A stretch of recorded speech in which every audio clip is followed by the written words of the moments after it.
Hello guys, welcome back to our channel. So guys, आज एक different सा topic लेके आए हैं हम आपके सामने। ये इंफॉर्मेटिव नहीं है, ये हमारा एक्सपीरियंस है कनाडा में। हम जब इंडिया से कनाडा आए थे तो हमने इतना ज़्यादा डिफरेंस सोचा नहीं था कि काफ़ी डिफरेंस होगा कनाडा आके। तो हम शेयर करेंगे अपना एक्सपीरियंस आपके सामने और काफ़ी इंटरेस्टिंग चीज़ें बताएंगे कनाडा के बारे में, जो कि इंडिया से बिल्कुल डिफरेंट है। तो चलिए गाइस, चलिए बात करते हैं ट्रांसपोर्टेशन सिस्टम के बारे में। तो ट्रांसपोर्टेशन में मैं बताना चाहूँगा, जब हम इंडिया में लाइसेंस बनाते हैं कार का, तो जैसे कि मैं हिमाचल से बिलोंग करता हूँ इंडिया से, तो हमारे वहाँ क्या होता था, जब कार का ड्राइव टेस्ट देते थे हम, तो वहाँ पे एल करके ऐसे शेप में गाड़ी चलानी होती थी, वो भी रिवर्सिबल में, रिवर्स गियर में। वो फ्रंट गियर में कोई टेस्ट नहीं लेते थे। तो ऐसे लेके आके ऐसे एल शेप में गाड़ी को मोड़ना होता था, और वहाँ पे जो एरो बनाए होते थे उसको टच नहीं करना। अगर आपने ऐसे एल करके गाड़ी बैक लगा दी तो आप पास हो। बट ऐसा कनाडा में बिल्कुल नहीं था। यहाँ पे गाड़ी स्टार्टिंग से लेके आप स्टार्ट कैसे करते हो, आप सबसे पहले तो वो लाइट वगैरह चेक करते हैं कि सारे इंडिकेटर चल रहे हैं आपकी गाड़ी के, नहीं चल रहे तो वापस भेज देते हैं। उसके बाद क्या होता है कि गाड़ी चलाने के टाइम वो देखते हैं कि ये लेफ्ट देख रहा है, राइट देख रहा है, जिस साइड को गाड़ी मोड़ रहा है उस साइड का सिग्नल दिया है, इंडिकेटर दिया है स्टार्टिंग में ही, नहीं तो आपको फेल कर देंगे वो। मतलब वहां पे पॉइंट होते हैं 100 पॉइंट। 100 में से मे बी वो 70 काउंट करते हैं, 70-75। अगर वो छोटी छोटी गलतियां ऐसे नोटिस करते रहते हैं पूरे टेस्ट में, अगर आप 70 से नीचे चले गए तो आप फेल हो। और जो तो मेजर गलती होती है, जैसे सिग्नल ब्रेक कर दिया, मान लो आप येलो क्रॉस करते करते रेड होगी लाइट और लाइट क्रॉस कर दी, वो तो मेजर फॉल्ट है। मेजर फॉल्ट एक भी कर दिया तो आप फेल हो। और उसमें ये नहीं है कि मतलब यहाँ से गाड़ी निकाली ड्राइव टेस्ट से, निकाल के रोड पे लेके गए, रोड पूरा क्लियर करा, उसके बाद रोड पे भी वो ऐसे ही साइड को स्ट्रीट पे ले जाके वहां पे पैरेलल पार्किंग लगाते हैं। जैसे दो गाड़ियां खड़ी है आगे और पीछे है ना, तो उसके सेंटर में लगवाएंगे पार्किंग। उसमें वो देखते हैं कि इंडिकेटर दे रहा है, लेफ्ट साइड राइट साइड हर साइड चेक कर रहा है बंदा। तो काफी टफ है, मतलब ऐसे नहीं कि इजीली देते हैं। और भी काफी इंटरेस्टिंग चीजें हैं इसमें टेस्ट के टाइम। तो जैसे स्कूल जोन होता है, वहां पे स्पीड लिमिट बिल्कुल 40 की होती है, 40 से 45 तक भी माफ करते हैं। जो अगर 50 क्रॉस कर दी तो आपको फेल कर देंगे। और स्ट्रीट में जाके आप, अगर आपने स्टॉप साइन नहीं लिया, छोटे छोटे स्टॉप साइन होते हैं, 3 सेकंड नहीं रुके, स्टॉप साइन ले लिया बट आप रुके नहीं 3 सेकंड के लिए, आपने लेफ्ट राइट चेक नहीं करा, तो भी आप फेल हो। तो काफी ज्यादा मतलब वो टेस्ट काफी डिफिकल्ट लेते हैं। और आते टाइम जब आपका एंड हो जाता है, वापस आते हो उसी लोकेशन पे, तो आपको वो पैरेलल पार्किंग के बाद वो रिवर्स पार्किंग या फ्रंट पार्किंग दोनों लगाएंगे। उसके बाद वो नोटिस करते हैं कि आपने कितनी गलतियां करी है। तो काफी लंबा प्रोसीजर है, ऐसे नहीं है कि मतलब एकदम से टेस्ट दे दिया। और वो भी वो G2 कैटेगरी में देते हैं, और जो G कैटेगरी होती है उसमें वो हाईवे पे लेके जाते हैं। ये डिफरेंस होता है G2 और G में। तो ये काफी इंटरेस्टिंग है, इंडिया से हटके है। मतलब अगर ऐसा इंडिया में चला जाए तो काफी चांसेस है कि एक्सीडेंट कम हो इंडिया में। तो ये काफी इंटरेस्टिंग चीज है गाइस। सो गाइस, एक और मेरे को जो इंडिया और कनाडा का लगा वो ये था कि लेफ्ट साइड और राइट साइड में ड्राइव करते हैं हम। तो मतलब इंडिया में हमारा बिल्कुल ऑपोजिट होता है। यहाँ पे ड्राइव हमने राइट साइड करनी है, वहाँ पे लेफ्ट साइड करनी है, और स्टीयरिंग भी उल्टा होता है ना। तो इंडिया से तो मैं आ गया, यहाँ पे आके मैं अडेप्ट कर गया। अब जब मैं वापस इंडिया जाऊंगा तो मेरे को बिल्कुल उल्टा चलाना पड़ेगा गाड़ी, मतलब उल्टी साइड में बैठ के, और चलानी भी राइट साइड पे है। तो काफी डिफरेंस होगा। मे भी मैं गाड़ी ना चला सकूं थोड़े टाइम के लिए इंडिया में, क्योंकि एकदम से अडेप्ट करना मुश्किल होगा मेरे लिए। तो ये भी काफी इंटरेस्टिंग चीज है। और यहाँ पे लोग हर रूल फॉलो करते हैं। अगर आपने रूल फॉलो नहीं किया तो बहुत बड़े यहाँ पे टिकट्स रखे होते हैं। जैसे कि मान लो स्ट्रीट पे जा रहे हैं आप, है ना, तो मान लो एकदम से स्कूल जोन आ गया, और स्कूल जोन पे आपकी स्पीड लिमिट है 40 की मैक्सिमम, और आप 50 पे जा रहे हो, तो वहां पे हिडन कैमरा लगे होते हैं। इवन वहां पे नोटिस भी लगाया होता है कि यहाँ पे आगे हिडन कैमरा है। अगर आपने इधर उधर नहीं देखा और 50 से क्रॉस कर दिया वहां से, तो अपने आप वहां से कैमरा क्लिक करेगा फोटो, और अपने आप आपके घर पे वो टिकट भेज देंगे, $300, $400, $500 की, जो कि बहुत बड़ा फाइन है। तो इस करके यहाँ पे फाइन बहुत ज्यादा है, तो लोग रूल्स फॉलो करते हैं। और एक और इंटरेस्टिंग चीज है यहाँ पे, अगर जब स्कूल बस आती है ना, तो बच्चों को उतारती है, जैसे जैसे स्कूल बस आई आपके सामने, स्ट्रीट के सामने एकदम से रुकी, तो जैसे रुकती है ना, उसका जब डोर ओपन होता है तो उसके डोर के बाहर ना स्टॉप का साइन लगा होता है। जैसे ही उसने डोर खोला, स्टॉप साइन लग गया, तो उस बीच में जब तक उसका डोर ओपन है आप गाड़ी को क्रॉस नहीं कर सकते, चाहे आप सामने से आ रहे हो चाहे पीछे से आ रहे हो। ताकि बच्चे, आपको पता है स्कूल के जो बच्चे होते हैं किसी साइड भी क्रॉस कर सकते हैं रोड को। तो अगर आपने उस टाइम पे गाड़ी निकाल दी तो वो ड्राइवर अगर चाहे तो उस बंदे को नोटिस दे सकता है। उसमें कैमरा भी लगे होते हैं आजकल ना, मतलब बसेज में कैमरा आ गया है। अगर उस बंदे ने उस वीडियो को आगे भेज दिया, फॉरवर्ड कर दिया, तो इसका $2000 का फाइन है गाइस। 2000 मतलब इंडिया का लाख से ऊपर रख लो, 1,20,25,000 का। तो काफी स्ट्रिक्ट रूल है, इस वजह से यहाँ पे एक्सीडेंट कम होते हैं।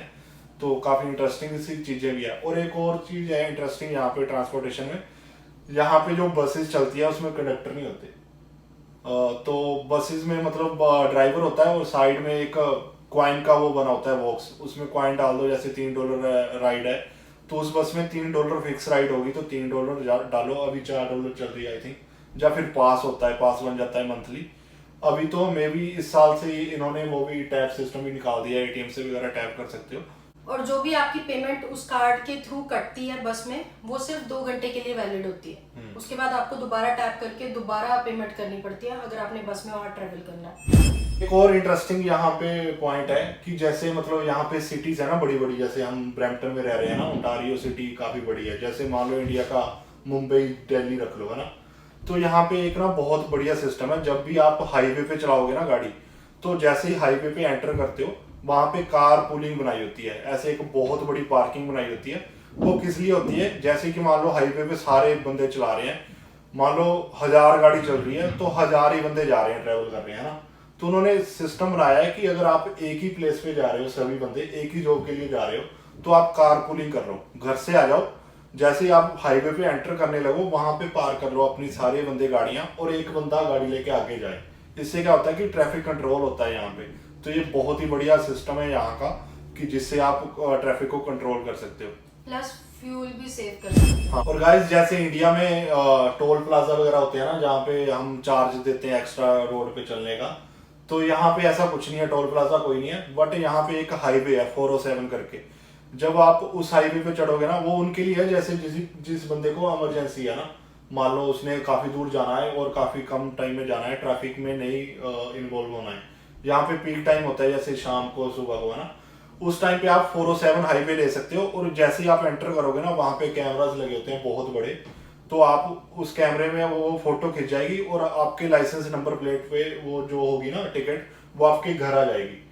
एंट्री करते भी कैमरे लगे होंगे, और कोई भी एग्जिट लोगे आगे जाके, जहां पे भी एग्जिट लोगे वहां पे भी कैमरे लगे होते हैं। तो एंट्री और एग्जिट का कितने किलोमीटर बने उसका, प्लस कैमरे के फोटो के चार्जेस होते हैं $3-4, प्लस कितनी माइल आपने कवर करे, है ना, किलोमीटर प्लस कैमरे की चार्जेस, वो करके इकट्ठा आपको एक घर पे टिकट आ जाती है, जैसे $15, $20, $50, जितना आप दूर जा रहे हो। तो एक्स्ट्रा चार्ज देके, बट आप स्पीड से जा सकते हो। वहां पे गाड़ियां बहुत कम चलती हैं, कोई ट्रैफिक नहीं होता उस पर।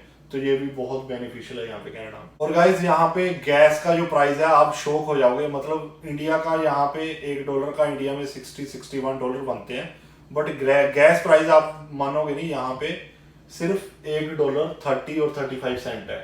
इंडिया में 100 है, तो मतलब गैप लगा लो आप, $1 का कितना बना, $80, 80 के अराउंड, है ना। 80 रुपीज में मतलब कनाडा में मिल रहा है 80 रुपीज का।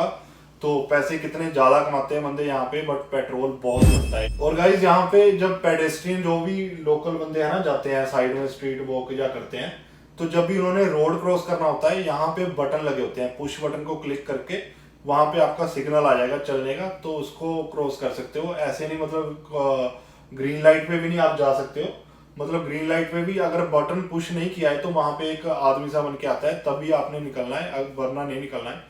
तो एक्सीडेंट के चांसेस हो जाते हैं काफी, क्योंकि वहां पे लेफ्ट टर्न भी लेते हैं लोग।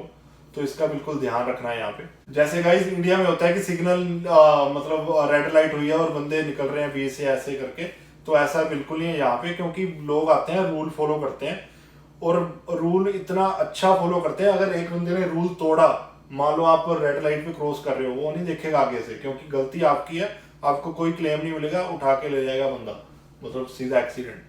तो इसका बिल्कुल ध्यान रखना है। यहाँ पे बहुत सी मौतें होती हैं, खासकर इमिग्रेंट्स की, जो लोग rules follow. Guys next point weather है हमारा। तो वेदर के बारे में मैम बताएंगे कि कैसा वेदर है यहाँ पे, और क्या चेंजेस है इंडिया से, और क्या हम प्रिपेयर करते हैं यहाँ पे। इंडिया में ऐसा होता है कि अगर हमारे पास समर्स है, तो हम वैसा ही ड्रेसअप होके चलते हैं, हमें बाहर देखना नहीं पड़ता कि कैसे जाना है कैसे नहीं जाना। शॉर्ट्स डाले निकल गए, है ना, गर्मी है, टी शर्ट नहीं डाली। लेकिन कनाडा में ऐसा होता है कि अगर आप 2 घंटे के बाद भी घर से बाहर निकल रहे हो, 4 घंटे के बाद भी निकल रहे हो, आपको फोन देख के निकलना पड़ेगा, वेदर चेक करके कि आप बाहर का वेदर कैसा है, स्नो है, रेन है या फिर विंडी है, कैसा है, मतलब आपको उस एक हिसाब ही से ड्रेसअप होना पड़ेगा in a day, not in months. एक ही दिन में मतलब चारों वेदर आ जाते हैं। मतलब आप सुबह टेम्परेचर चेक करोगे प्लस में होगा जैसे 15 डिग्री है ना, तो उसके 2 घंटे बाद देखोगे तो स्नो पड़ रही होगी, थोड़े टाइम बाद देखो तो फ्रीजिंग रेन है, कभी बारिश पड़ रही है। तो आपको देख के ही निकलना पड़ेगा कि डेली वेदर जहाँ पे बहुत ही एक्सट्रीम वेदर चेंज हो जाता है। सो गाइज नेक्स्ट पॉइंट है इंटरनेट। इंडिया में इंटरनेट सबसे सस्ता मिलता है, लेकिन कनाडा में भी पूरे वर्ल्ड में ही आई थिंक है ना। हाँ में भी या तो कनाडा में इंटरनेट के जो चार्जेस है वो बहुत हाई होते हैं। अगर आपको 10 GB data for a month लेना है तो आपको अराउंड इंडिया का 3,000 रुपए देना पड़ता है। हाँ, which is very expensive, $50 around. आपने देखा होगा कि मैक्सिमम जो कनाडा, ऑस्ट्रेलिया या है ना जितनी भी यूरोपियन कंट्री है इनके पास आईफोन क्यों होते हैं। मैं इनका इसका फंडा बताता हूँ क्या है। यहाँ पे क्या होता है कि यहाँ पे इंटरनेट है बहुत महंगे। अभी लगा लो कि $50-60 में हमारे को 10 से 15 GB मिलता है मंथ का। तो ये क्या करते हैं, प्लान महंगे हैं। तो अगर आप अकेला सिम लेने जाओगे ना और आपको इंटरनेट चाहिए तो आपको 70-80-100 खर्चने पड़ेंगे। तो ये क्या करते हैं, प्लान महंगा है, उसी प्लान में आपको जितने में मान लो 20 GB आपने मंथ का यूज करना है ना, उसी डॉलर में आपको आईफोन भी दे देंगे बीच में। तो इसी करके यहाँ पे हर बंदे के पास आईफोन होता है, या मतलब स्मार्टफोन सैमसंग के जो बड़े बड़े फोन हैं। सो गाइज एक और इंटरेस्टिंग चीज है यहाँ पे जो कि मेरे को काफी यूनिक लगती है हर कंट्री से आई थिंक, तो वो है मैरिज सिस्टम। जैसे इंडिया में एक प्रॉपर मैरिज सिस्टम है ना, आपने एंगेजमेंट करवाई, मैरिज करवाई, उसके बाद बच्चे हुए, फिर आगे आगे ऐसा कुछ है। तो यहाँ का कल्चर बिल्कुल डिफरेंट है। यहाँ पे आपको बच्चे करने के लिए मैरिज की जरूरत नहीं पड़ती। ये यहाँ का कल्चर है। यहाँ पे ये है कि जैसे ही बंदा टीनेज से आगे निकलता है तो उनके पेरेंट्स खुद बोलते हैं कि आप अपने बॉयफ्रेंड गर्लफ्रेंड के साथ जाके रहो, मतलब अपने लिविंग में रहो, जैसे भी रहो, डिपेंडेंट रहो अपने स्पाउस के साथ। तो हमारे साथ रहने की अब जरूरत नहीं, आप बड़े हो गए हो।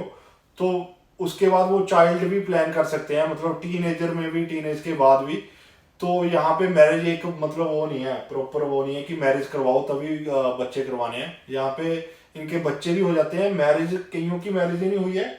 और मैंने ऐसे भी यहाँ पे लोग देखे हैं जिनकी मैरिज नहीं हुई है और उनके बच्चों के आगे बच्चे भी हैं। तो वो ऐसे नहीं बोलते कि मेरा हस्बैंड है, वो बोलते हैं कि मेरा बॉयफ्रेंड है, उनके आगे बच्चे हैं, उनके भी आगे बच्चे हो गए हैं। तो ऐसे फैमिली के आगे फैमिली बन गई है, बट उनकी कभी मैरिज ही नहीं हुई। तो ये काफी मतलब इंटरेस्टिंग सा फैक्ट है यहाँ। सो नेक्स्ट पॉइंट है जेंडर इक्वालिटी का। इंडिया में जैसे थर्ड जेंडर के लिए कोई भी रिजर्वेशन सिस्टम्स अभी तक इतने अप्रोप्रिएट वे में नहीं बने। यहाँ पे स्पेसिफिकली जॉब अपॉर्चुनिटीज में थर्ड जेंडर को प्रेफरेंस दी जाती है और उनको काफी सारी सहूलतें भी प्रोवाइड की जाती हैं। मतलब थर्ड जेंडर में ये नहीं है कि मतलब यहाँ पे उनकी सारी कैटेगरी भी डिफाइन होती है। जब भी आप जॉब अप्लाई करते हो ना, तो वहां पे ये नहीं लिखा होता कि आप मेल हो या फीमेल हो। उसके बाद जो थर्ड जेंडर है उसकी भी 10 से 15 कैटेगरी है, जो कि हमने भी कभी नहीं सुनी है। तो उनको भी प्रेफरेंस देते हैं कि आपकी कौन सी कैटेगरी है। तो ये इंडिया में भी ऐसा आना चाहिए ताकि लोग अवेयर हो इन चीजों से कि थर्ड जेंडर में भी बहुत सारी कैटेगरी है और आपको एक्सेप्ट करना पड़ेगा ऐसे इन लोगों को भी। मतलब ये भी हमारी तरह ही लोग हैं सारे, तो इनको भी एक्सेप्ट करें और प्रेफर करें इनको भी जॉब्स के लिए। तो यहाँ पे कोई भी किसी भी चीज की मतलब रिस्ट्रिक्शन नहीं है, सभी इक्वल है यहाँ पे, चाहे कास्ट हो, चाहे रिलीजन हो, चाहे जेंडर हो, सभी इक्वल है यहाँ पे। इवन पे रेट सभी का मतलब जायज है। तो गाइज अगर आपको वीडियो अच्छा लगा हो तो यहाँ पे कमेंट करके जरूर बताना कि आपको कौन सा पॉइंट सबसे अच्छा लगा और क्या क्या और मतलब डिफरेंस है इंडिया और कनाडा में। अगर आपके पास कोई पॉइंट है तो आप कमेंट करके जरूर बताना, चाहे आप इंडिया में हो चाहे कनाडा में हमारा वीडियो देख रहे हो। तो प्लीज कमेंट करके बताना कि और कौन सा पॉइंट था जो हमारे से रह गया। और आप ऐसे ही हमको सपोर्ट करते रहना, और अगर आप वीडियो में नए हो तो शेयर करना और सब्सक्राइब करके जरूर जाना गाइस। मिलते हैं ऐसी किसी अगली वीडियो में। Till then take care, thank you guys.